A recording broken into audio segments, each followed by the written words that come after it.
मित्रांनो, आज मी तुम्हाला घेऊन जात आहे 5000 वर्षापूर्वी पांडवांनी एका रात्रीत बांधलेल्या आणि जिथे पोहोचण्यासाठी नारळ सुपारीच्या बागेतील अरुंद पायवाटेने पोहोचावे लागते अशा दापोलीतील आसोद येथील श्री केशवराज मंदिरात.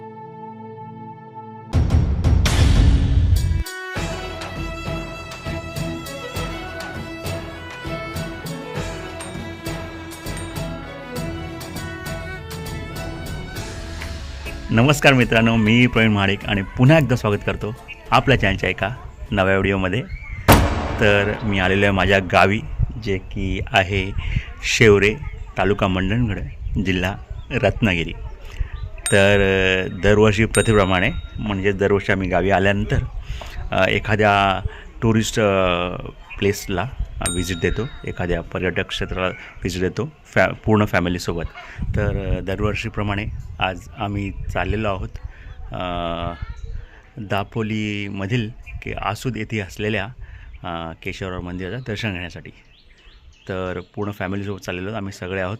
तर या व्हिडिओमध्ये तुम्हाला पाहायला मिळेल तिथे कसं पोहोचता येईल, तिथे काय काय पाहायला मिळेल, आणि त्याशिवाय व्हिडिओच्या शेवटी मी दापोली आणि मंडणगड तालुका या दोन तालुक्यामध्ये जी वेगवेगळी पर्यटन स्थळं आहेत त्याची थोडक्यात माहिती देणार आहे.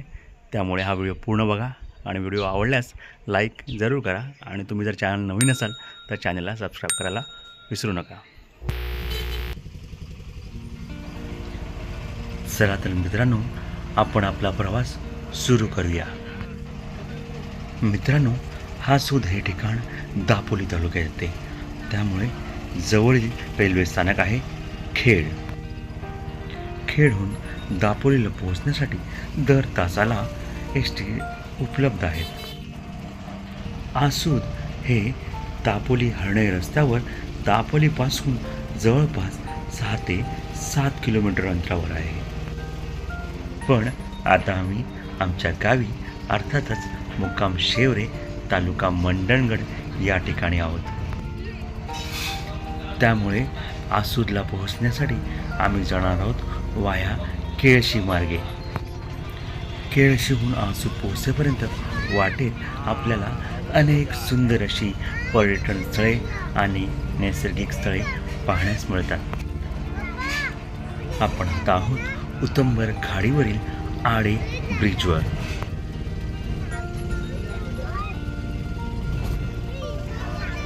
आडे गाव पार केल्यानंतर आपल्या नजरेस पडतो आंजारले तसेच पाडले गावचा अथांग निळाशार समुद्रकिनारा.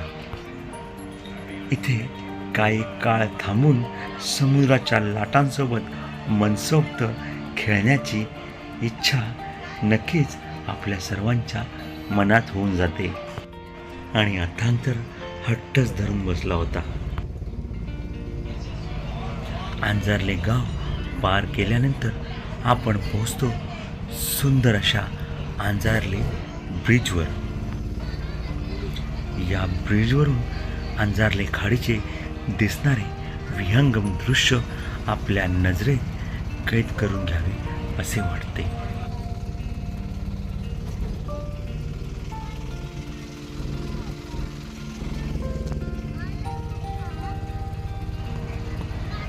या रस्त्याने प्रवास करताना आपल्या नजरेस पडतात वेगवेगळे कन्स्ट्रक्शन साइट्स. लवकरच या भागात पर्यटन बूम येणार हे नक्कीच. हर्णे दापोली रस्त्यावर हा फाटा आपल्याला आसूदकडे घेऊन जातो. तर आता आपण पोहोचलेलो आहोत केशवराज मंदिराच्या परिसरामध्ये. इथून पुढे रस्ता जातो केशवराज मंदिराकडे, आणि जवळपास अर्धा तासाची ट्रेक आहे, छोटीशी ट्रेक आहे.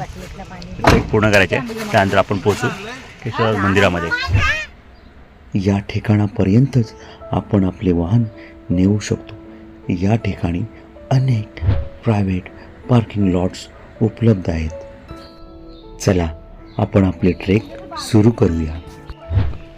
दापकेवाडी पार केल्यानंतर आपण या सुंदर अशा नारळी पोफळीच्या बागेमध्ये पोहोचतो. या बागेत नारळ आणि सुपारींच्या झाडाशिवाय आंबे, फणस, रातांबे, कोकम आणि विविध मसाल्याची पिकेही आहेत. या वाटेवर चालताना मध्ये मध्ये अशा प्रकारची वेगवेगळी कोकणी मेव्यांचे स्टॉल्सही पाहायला मिळतात. ही बाग इतकी घनदाट आहे की दिवसा ढवळ्याही सूर्याची किरणे थेट जमिनीवर पडत नाहीत. त्यामुळे या बागेचे तापमान बाहेरील सामान्य तापमानापेक्षा काही अंश कमीच असते आणि म्हणूनच या बागेतून ट्रेक करताना थकवा जरासुद्धा जाणवत नाही. सुरुवातीचं काही अंतर आपण समतल पायवाटेने पूर्ण केल्यानंतर आपण पोचतो ह्या दगडी चिऱ्यांच्या पायऱ्यांवर. जिजा आणि अथांगची या चिऱ्यांच्या पायऱ्यांवर उतरण्याची एक्साइटमेंट तुम्ही पाहू शकता.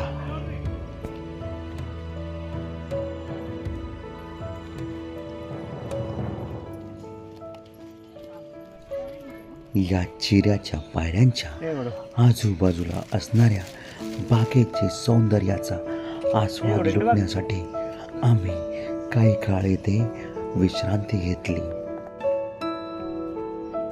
आपण पण थोडा वेळ थांबून या बागेच्या सौंदर्याचा आस्वाद घ्या.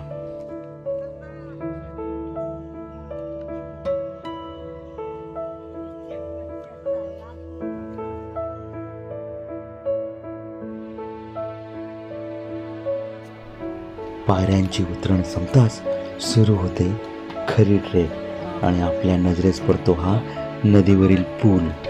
हा पूल तसा नवीनच आहे, पण या पुलाच्या बाजूला होता एक जुना लाकडी साकव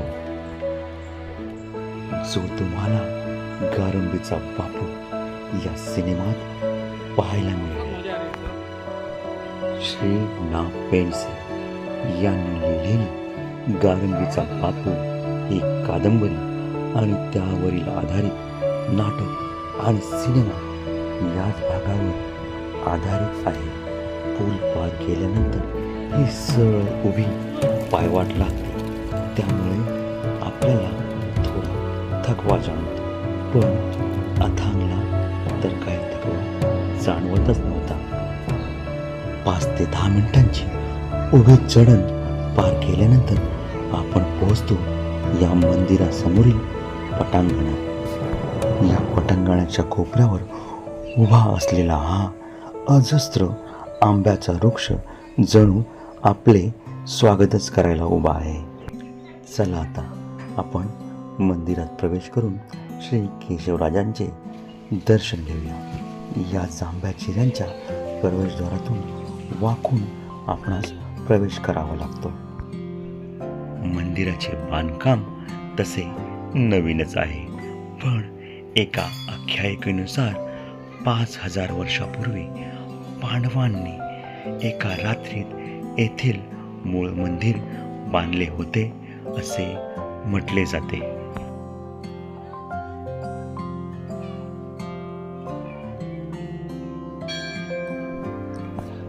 मंदिरासमोरील सभामंडप हे लाकडी खांबांवर उभारलेले आहे.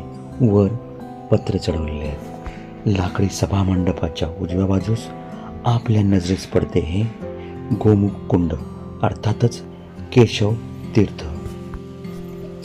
आंब्याच्या बुंध्यातील जिवंत झाराचे पाणी दगडी पाटाच्या साहाय्याने या गोमुखापर्यंत आणण्यात आले आहे. या गोमुखातून वर्षाच्या 12ही महिने सतत पाणी वाहत असते. या गोमुखाचे पाणी पिऊन आपला थकवा कुठेच्या कुठे नाहीसा होऊन जातो. तसेच केशवराजांचे दर्शन घेण्यासाठी आपण ताजेतवाने होऊन जातो. अथांग आणि जिजासुद्धा या गोमुखकुंडाचे पाणी पिऊन अक्षरशः रिचार्ज झाले. चला आता आपण श्री केशवराजांचे दर्शन घेऊ.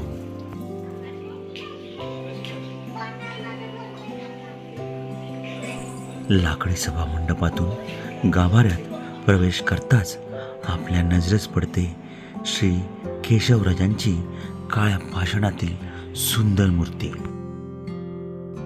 मुख्य गाभाऱ्याच्या डाव्या बाजूकडील स्तंभावर श्री मारुती तर उजवीकडील स्तंभावर श्री गरुडांच्या मूर्ती कोरण्यात आल्या आहेत. श्री केशवराजांची मूर्ती काळ्या पाषाणातील 3.5 फूट उंचीची आहे. तर शंख, चक्र, पद्म आणि गदा अशी देवांची आयुधे आहेत. मंदिरात ठिकठिकाणी विष्णू वंदना आणि मंदिराच्या इतिहासाची माहिती लावण्यात आलेली आहे. व्हिडिओ पॉज करून आपणही या मंदिराचा इतिहास जाणून घ्या. मुख्य गाभाऱ्याच्या उजवीकडे श्री गणेशाचे हे मंदिर बांधण्यात आले आहे.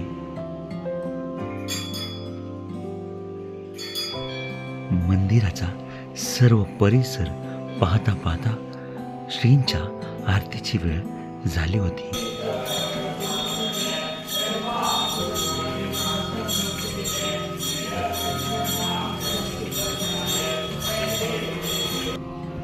श्री केशवराजांचे सुंदर असे दर्शन झाल्यानंतर आम्ही जड अंतकरणाने परतीच्या मार्गाला लागलो.